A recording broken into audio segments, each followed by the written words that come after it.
샬롬.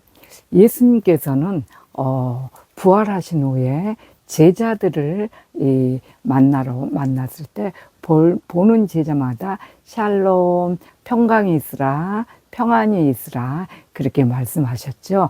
네, 예수님께서 우리를 이렇게 위에 십자가를 지신 것은 우리에게 평안을 주시기 위한 하나님의 나라를 위해서. 네, 그래서 여러분 샬롬 하셨죠. 네, 어떤 아주 굉장한 대기업의 직위가 아주 높은 그런 분이 계셨어요. 집에서는 얼마나 집이 좋은지 그냥 이렇게 아주 큰 통유리에서 안에서 그냥 흔들의자로 탁 이렇게 흔들면서 밖을 내다보면 아주 외국에서나 카렌다에서나 볼 수 있는 아주 그런 넓은 정원에서 아주 너무 아름다운 그런 자택에서 지내며 회사를 출근하면 자차로 회사를 출근하는 것이 아니고 아주 그냥 운전하신 분이 직접 다 운전을 해서 그분이 회사를 들어가면 모든 거기에 관련된 경비들이나 이런 분들이 나와서 그냥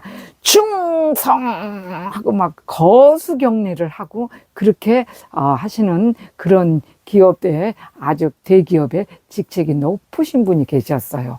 그런데 이분이 어떻게 하다가 부정행위를 별거 아닌 부정행위를 이렇게 행위에 휘말려서 그분이 갑자기 하루아침에 정말 퇴직금이나 자기의 그 어떤 권리, 회사를 오래 다니면 받을 수 있는 그런 퇴직금 무슨 보상 그런 것도 하나도 받지 못하고 그냥 맨몸으로 쫓겨나게 되고 집에 오니까 집에를 들어오니까 집에는 그 좋은 거대한 저택에 전부 빨간 딱지가 붙여 있고 이래서 자기들이 건져 가지고 나올 수 있는 것은 자기의 지금 입고 있는 옷이나 아주 허드렛 것들 이런 것 몇 가지만을 가지고 나올 수 있는 그런 상황에 직면을 해버렸어요.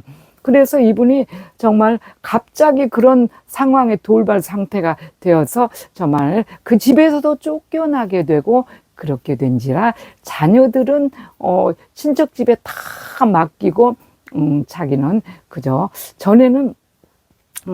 전에 했던 그 회사를 출근을 못하니까 이제는 갑자기 그렇게 됐으니까 먹고 살아야 되잖아요. 그래서 회사를 출근하는데 자신이 도시락을 싸고 그래서 버스를 타고 직접 집에서 싸가지고 도시락을 싸가지고 버스를 타고 이렇게 노동판으로 일을 나가야 되는 그런 정말 안타까운 아주 그런 상황에 직면을 해버린 거예요.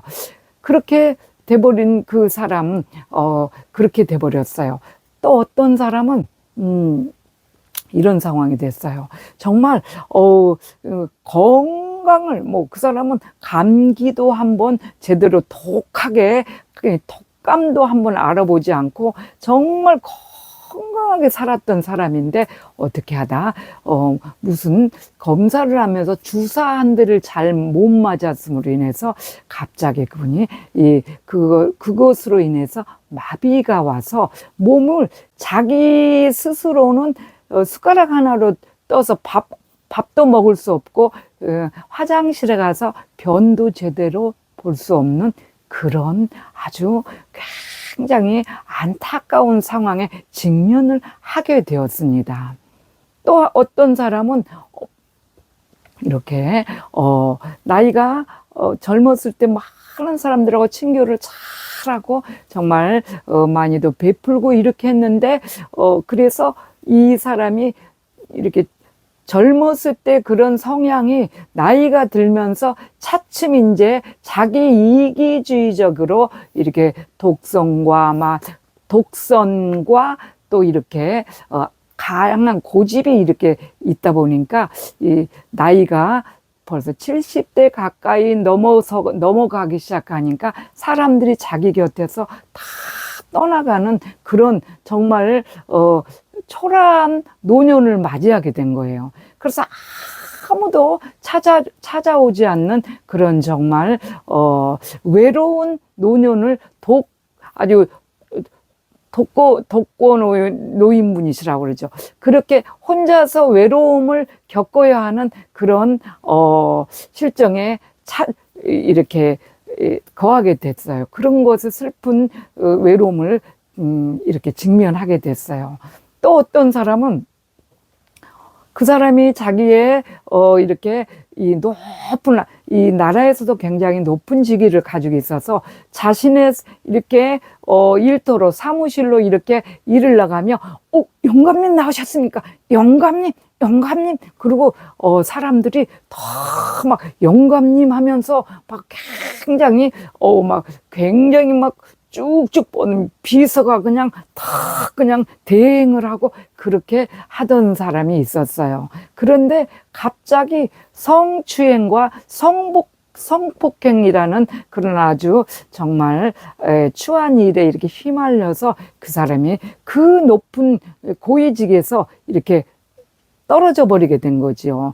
그러니까 굉장히 나라의 위정자들 영감님 하는 그런 이 위정자는 그런 자리는 그러니까 뭐 나라의 시장이나 군수나 이렇게 높은 도지사 이런 정도의 수준에 있는 사람들한테만 붙여지는 호칭이죠. 그런데 그 사람이 하루아침에 그렇게 그 자리까지 오르기에 너무나 정말 성실하게 최선을 다했던 사람이 그 여자 하나 어떻게 술 한 번 잘 못 먹고 자리에서 성추행, 성폭행 한번 잘못해서 그렇게 하루아침에 그 자리를 완전히 떨어져 나가게 된 거예요. 그래서 어쩔 수 없어서 집에서 이렇게 이제 일이 없으니까 놀다 보니까 전기세 고지, 수도요금 고지 이런 것들이 몇 달씩 미뤄서 전기가 끊어지네, 수도가 이제 끊어지네 이러니까 어쩔 수 없으니까 일을 나가야 되겠다 싶어서 나가는데 나이도 들었고 그러니까 누가 써주는 사람이 없어서 경비라도 좀 해야지, 당장 이게 불이라도 떼고 이렇게 밥이라도 가스불에 해 먹을 것 같아서 경비를 간 거예요. 경비를 갔더니 전에는 어디 사무실에 출근만 하면 영감님 했던 그런 많은 사람들이 일씨 이리 좀 와봐, 이게 뭐야 이게 더럽게 정말 잘리고 싶어 막 이렇게 함부로 막 하는 그런 정말 안타까운 실정에 직면하게 됐습니다. 네, 제가 4사람의 이 예를 들었습니다. 주한미리가 가가지고 여러분 지금 이런 사건, 이런 일들이 지금 요즘에 다 있는 일입니다. 있는 일이에요. 지금 다 여러 군데서 이게 지금 있는 일인데 제가 가서 하나님이 함께 하시네요. 정말 크게 쓰시겠어요. 이렇게 하면 과연 그 사람의 반응이 어떨까? 어떻게 그분이 반응을 할까?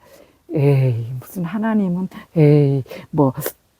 내가 지금 이 꼬라지 이 모양인데 그러면서 모르지. 옛날에 내가 영감님하고 이 한가닥 할 때 같았으면 내가 하나님이 나를 크게 쓰시겠다는 말이 되겠다. 아니면 내가 옛날에 기업 총수였을 때 나만 출근하면은 사람들이 막 거수경례를 하면서 막 했던 그런 때면은 모르겠어.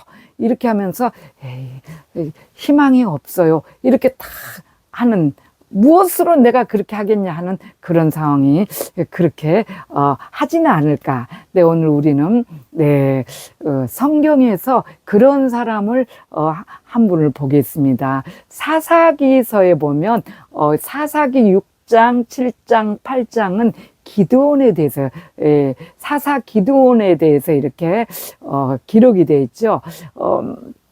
기드온이 어느 날 이 밀과 보리 이런 것을 이제 빠지게 이 농사해가지고 다 이렇게 심어서 이제 거두게 됐어요. 거두게 됐는데 그때 시대 이스라엘이 하나님을 떠나서 다른 이방 신들을 섬기고 하니까 하나님이 이스라엘을 도와주지 않는 그런 상황이었어요. 다 하나님이 도와주셔야 되는데 도와주지 않으니까 아말렉 그 미디안 족속이 자꾸 이스라엘에 쳐들어와서 막 이스라엘 사람들이 그 뼈 빠지게 정말 1년을 농사해 놓으면 타작해 놓으면 농사에서 그거 할 때 자기들이 걷어가지도 않아요. 그냥 싹 다 타작해 놓으면 싹 자기 것 마냥 와서 싹 걷어가 버리고 막 쓸어가 버리고 약탈해 가고 이러는 거예요. 그러니까 이 기드온도 이렇게 정말 1년 농사한 것을 다 그냥 타작을 해야 되겠는데 타작마당에서나 또는 밭에서 그것을 타작을 하면은 이 분명히 미디안이 또 와서 미디안 사람들이 와서 약탈할 것이 분명함으로 해서 이 사람이 너무 겁이 나가지고 이 포도주 짜는 포도주 즉 틀에 들어가서 그 좁은 공간에서 그것을 타작을 하고 있었어요. 타작을 하고 있으니까 갑자기 이렇게 어떤 사람이 여호와의 사자가 그 사사기 6장 12절에 말씀하시길 여호와의 사자가 기드온에게 나타나 이르되 큰 용사여 네가 하나님이 너와 함께 하시도다 이렇게 얘기를 한 거예요. 그러니까 오늘 그 4명의 사람들 제가 부류를 말씀드렸듯이 그렇게 어떤 반응이 나왔을까? 기드온도 에이 무슨 하나님이 함께 하시면은 이렇게 우리나라가 이렇게 이스라엘을 이렇게 다른 나라 사람들을 다 약탈을 해 가겠냐? 아니다 이렇게 하니까 너의 손으로서 내가 이스라엘을 구원하겠다 이렇게 하는 거예요. 그러니까 거기서 이 4사람의 부류가 어떤 반응을 나타냈을까 하는 것을 우리가 잠시 보자면 이 기드온이 이렇게 얘기를 하지요. 15절에 사사기 6장 15절에 오 주여 기드온이 그에게 대답하되 그냥 뭐 이렇게 뭐 너무 말도 안 된다는 표현을 하면서 오 주여 그러면서 그냥 오 주여 뭐 이거 오 주여 나의 집은 내가 무엇으로 이스라엘을 구원하여 내리까 나의 집은 므낫세 집에 아주 극히 약하고 난 나의 집에서 가장 작은 자니이다 이렇게 말하는 거예요. 여러분 앞에 4사람이 어떻게 반응을 했을까? 그것이 나왔죠. 성경에서도 이 하나님의 백성임에도 그렇게 말하죠. 아주 나한테는 그런 이만한 기대도 없는 사람이다. 왜? 그는 너무 겁이 나서 미디안군 사람들이 약탈하러 올까 봐서 포도주 틀, 그 좁은 공간에 들어가서 타작을 하는 아주 용기도 없고 아주 그냥 정말 한마디로 말해서 아주 겁쟁이였죠. 그렇기 때문에 자기는 뭐 가능성이 없다. 그럴 리가 없다. 딱 이렇게 얘기를 하죠. 네, 그러니까, 근데 그 기드온이, 보면은 자기 집에서도 아직 그 므낫세 반지파가 요셉의 자손이잖아요. 므낫세 지파 중에서 극히 자기 집에서 아주 극히 약하고 자기가 자기 아버지 집에서도 가장 작은 자다 하는 거 보면 자기 부모님과 형제에게 그다지 인정을 받지 못한 아주 정말 멸시 무시를 좀 당하고 살았나 봐요. 그런데 하나님께서는 꼭 그렇게 그 멸시 무시를 당하는 사람을 들어 쓰세요. 왜? 작은 자를 사용하셔야지만 하나님의 능력이 나타나기 때문에 능력 있는 사람은 자기가 이겨냈다 하거든요. 그래서 오늘 기드온이 엄청나게 큰 일을 행하는 것을 앞으로 그것을 보게 될 텐데 그렇습니다. 그렇게 얘기를 하니까 그러죠. 아마 기드온이 부모 형제에게 무시를 많이 당한 것 같아요. 저기 그 다윗께서도 그 정말 칠 형제 중에 8형제 중에 매일 막내로서 그 맨 마지막 막내로서 정말 그것도 기생 첩이 자기 아버지 2세에 첩이 난 아들이라서 형제들이 뭐 무시를 해. 야 임마 너는 가서 저기 가서 양이나 쳐 임마 어디 그러면서 형들은 막 기골이 장대해가지고 막 그냥 전장에 아주 국가를 위해서 부르심을 받아서 막 그냥 별이 번쩍번쩍한 뭐 의관을 입고 이렇게 하는데 이는 뭐 첩의 자식이라고 그냥 너는 가서 야 임마 양이나 쳐 그러니까 베들레헴에 양을 치면서 얼마나 무서웠겠어요. 누가 도와주지도 않는데 그러다 보니까 하나님을 의지했죠. 그러다 보니까 양을 자기 누가 있어 없잖아요. 양이 자기 새끼들이 그 양밖에 없어. 그러니까 너무 소중하니까 오직 구하느니 하나님 앞에 이렇게 도움을 청하다 보니까 하나님이 도와주셔서 사자도 곰도 하나님이 너는 키도 작고 곱상에 생겨서 사자 곰 못 물리시니까 물맷돌을 돌려. 하나님이 딱 그래서 물맷돌로 그냥 돌 그냥 새총으로 딱 그냥 그 곰과 그런 짐승들을 다 물리치죠. 그래서 지금 아주 이스라엘의 굉장한 지도자로서 왕으로서 부르심을 입죠. 그런데 오늘 기드온도 그러죠. 기드온도 보면은 자기 집사의 부모 형제들에게 극히 가장 작은 잔, 내 아비 집에서 가장 작은 잔이다 하는 거 보면 아무래도 무시를 많이 당해요. 저도 그렇더라고요. 정말 형제가 우리가 지금 6남매인데 우리 가족들 정말 다 목회자도 계시고 권사님 안수 집사님 다 믿음들이 좋으신데 다 잘 살아. 그런데 저만 찌질이 공상. 왜? 맨날 임재 연습한다고 그냥 말씀 암기하고 기도 정해서 해라 이렇게 하다 보니까 돈 벌 시간, 저는 돈 버는 시간에 나는 그 일을 하겠나이다 해갖고, 그 일을 하다 보니까 당연히 하나님 앞에서 영적으로 잘 가겠다 하는 사람은 가난하게 사는 것이 마땅합니다. 그래서 가난하다 보니까 이게 가족들의 모이면 그래도 과일이라도 한 박스 몇 박스 탁탁 사다 주면서 말이지 이 돈 요번에 모임에 쓰십시오 그러고 봉투라도 탁탁 주고 그래야 되는데 나는 가면 맨날 그냥 가거든. 그냥 가니까 저거는 정말 입만 가지고 오나 어찌 그렇게 생각 안 하셨겠어요? 입만 가지고 오나 정말 저거는 정말 사는 게 왜 그 모양이야. 이런 말을 좀 우리 누구한테 들었거든요. 그러면서 그러더라고. 그러니 나중에는 슬슬 이렇게 가족들이 저 행사에 안 불러요. 그래서 저는 몰랐는데 나중에 누가 이렇게 하면 그때 왜 안 왔었어? 이런 모임이 있었는데 그래요. 그래서 그랬었어. 그런데 저는 그런 것이 하나 즐겁지 않거든요. 거기 나를 안 불러줘서 서운하지도 않아요. 저는 이 길을 가기로 작정했기 때문에 오히려 그런 길이 저에게는 좋지 않기 때문에 그래서 감사하지요. 그래서 이 부모 형제도 잘 사는 사람끼리 이렇게 레벨이 같아야 이런 거. 그래서 기드온이 참 그렇게 연약한 자인데 오늘 그러죠. 오늘 말씀에 그러니까 난 그렇게 작다, 나에게는 그런 가능성이 없다 이렇게 6장 15절에 사사기 6장 15절에 말하니까 그렇게 말하죠. 6장 16절에 여호와께서 말씀하시되 여호와께서 그에게 말씀하시되 내가 반드시 너와 함께 하리니 네가 미디안 사람 치기를 한 사람 치듯 하리라. 이렇게 말씀하시네.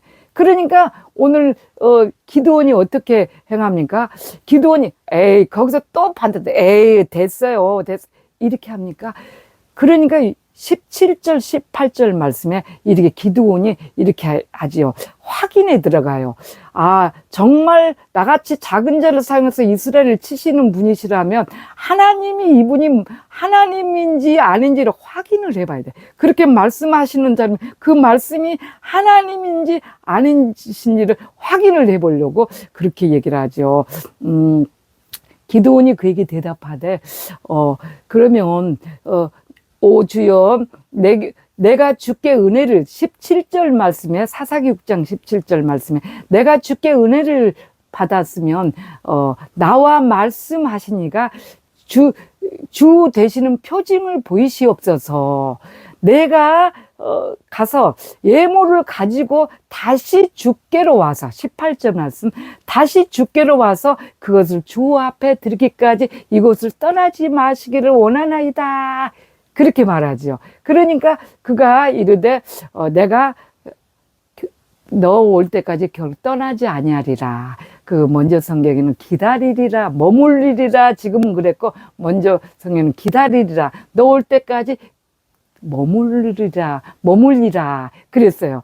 네, 그렇습니다. 기드온이 정말 그래서 그때 기드온이 예물을 가져왔다는 그것 증거는 뭡니까? 예물을 예전에 구약에서는 이 양을 잡아서 하나님의 뜻을 여쭙고 우리의 허물과 죄를 양을 잡아서 하나님 앞에 드리고 그 양의 향기를 하나님이 흠양하러 임재하시죠. 임재하심으로 해서 그 양의 향기를 흠양하시고 번제를 흠양하시고 우리의 허물과 죄도 깨끗이 없어지게 해주시고 또 우리가 무엇을 하나님의 뜻인지 아닌지를 알 수 있는 그런 것을 정답을 알려주시는 그런 상황이죠. 그래서 기드온이 그것을 한 거예요. 예물을 가지러 간 거예요. 예물 딱 얘기 나오니까 보시죠. 벌써 막 그러면 그렇지. 돈 얘기 나오잖아. 저 전도사님도 별 수 없이 돈 얘기 나오잖아. 네, 그런데 그때 구약의 시대에 양 잡아드린 예물은 지금의 뭐예요? 예수 그리스도잖아요. 어린 양의 대속물로 우리를 위해서 십자가를 지신 예수 그리스도잖아요. 돈 한 푼 안 들여도 우리가 뭐 해야 돼요? 자, 기드온이 그 큰 이스라엘의 대군으로 쓰임받을 수 없었던, 인도자로 사사로 쓰임받을 수 없었던 일이 뭐예요? 네. 안 돼요. 그러고 땅도, 그냥 요즘 70대가 거의 넘으면은 국가에서 다 지원받죠. 그러니까, 임재 연습해야 됩니다. 말씀 묵상해야 됩니다. 제가 이렇게 주한미리가 얘기를 하면, 그냥 무슨 골치 아프게 자꾸 그런 걸 하라고 그래. 나는 애우는데도 자신 없는데, 요즘 국가에서도 그래도 몇십만 원씩 다 그냥 나오는데, 그리 많지 않지만 그걸로 쓰는데 남한테 비단이고 잘 살 수 있는데, 뭘 자꾸 골치 아프게 그 말씀 외우라고 그러고, 임재안에 연습하라고 그러고, 기도 정해놓고 하라고 그래요. 이렇게 하시죠. 사람이 옛 속담에도 있지 않습니까? 사람이 칼을 뽑았으면 호박이라도 찔러라. 그렇게 얘듯이 우리가 하나님께 부르심을 입어서 정말 구원을 받았으면 하나님께서 우리 예수 그리스도 대속의 은총을 우리를 대신해서 우리를 살려주셨는데 우리는 정말 영원히 지옥 갈 수밖에 없었는데 어떻게 해야 돼요? 하나님께 감사하는 마음이 이만큼도 없으세요? 그러면 하나님을 사랑해야 되는데 그 방법이 이 임재 연습하는 방법. 기드온이 그 주님이 하시기 위해서 했던 일이 뭐예요? 예물을 가져와서 주님의 임재를 사사기 6장 17절 말씀에 예물을 가지러 가는 거. 그리고 18절에 예물을 가져와서 그것을 주 앞에 드리는 게 주님과 영적인 교제, 기도를 지금 우리는 예수 그리스도 이름으로 영적인 교제, 기도와 하나님의 말씀, 임재를 기다리는 말씀을 받는 것이거든요. 그 말씀을 받으려면 뭐 해야 돼요? 예수님 이름으로 하나님께 기도해야 되고 또 우리는 주님의 임재를 체험하기 위해서 반드시 말씀을 우리 안에 넣어야 됩니다. 제가 예전에 참 몇십 독씩 다 이렇게 성경을 이렇게 통독했죠. 했는데 그때 계속 읽으면서 하는 것도 좋았지만 그보다는 한 절 말씀 외우는 지금이 훨씬 임재가 뜨겁게 임하고 무슨 어려운 일이나 죄를 지을 수밖에 없는 상황에는 반드시 말씀이 나를 잡아서 인도해 줍니다. 자, 그래서 기드온이 그렇게 이 어마어마한 13만 5천의 그 미디안과 아말렉과 동방 천부전쟁을 막 했잖아요. 와가지고 이 이스라엘을 치러 그랬는데 승리하고 300명 용사로 승리할 수 있었던 건 오늘 이 말씀 기드온이 정말 예수 그리스도 이름 제물을 가지고 주님께 기도할 때 주님의 기도하면서 주님의 임재를 기다렸던 거, 그 임재를 기다리기 위해서 오늘도 여러분께 간절히 원합니다. 자, 여러분, 이제 얼마 남지 않은 시간들을 우리가 남겨놓고 있어요. 하나님께 감사하고 주님을 사랑하는 일이 주님께서 우리를 원하는 일입니다. 나도 다 늙어서 뭐 쓰잘데기도 내가 뭘 하겠어. 그냥 교회나 열심히 다니면 돼. 노노노노노노. 네. 하나님께서는 작은 자, 연약한 자, 아무것도 할 수 없는 자, 병약한 자, 병에 시달리는 자, 아무것도 가지 없는 가난한 자, 그런 사람을 큰 용사여 네가 여호와와 함께 하시도다. 오늘 여러분께 그렇게 하실 거예요. 자, 어떻게 해야 되죠? 그러면 기도원처럼 다 우리는 예물 준비, 예수 그리스도 이름으로 시간 정해놓고 기도하시고, 말씀 묵상해서, 말씀 외워서 마음판에 넣어야지 그 말씀으로 주님이 임재하시죠. 네, 그렇게. 그리고 뭐 성과 발휘 어디 걸어 다닐 때도나 또 이렇게 일할 때는 어떻게 해야 돼요? 임재 연습을 해야 되는데, 주님과 계속 대화하고 무시로 기도하는, 우리 이제 가족이 되셔서 정말 우리가 할 수 없는 모든 능력에 하나님의 능력을 우리 능력 안에 틀 안에 가두지 말고 할 수 없는 모든 것에 정말 2026년에는 크게 쓰임받는 저와 여러분이 되기를 간절히 소망합니다. 이후에 또 기도원에 대해서는 정말 또 한 번 나눠야죠. 그동안 이번에 한 절 말씀을 드릴게요. 여러분께서 정말 말씀을 무엇을 해야 될지 모르겠다 하면 한 절 말씀을 드릴게요. 오늘 짧은 말씀, 그 중에서 몇 절 말씀 중에서 제일 짧은 거 사사기 6장 12절 말씀, 큰 여호와의 사자가 기드온에게 나타나 이르되 큰 용사여 여호와께서 너와 함께 하시도다. 이 말씀을 일주일 동안 외워서 묵상하시는, 그리고 큰 주님의 은혜가 있기를 간절히 소망합니다. 동안 샬롬.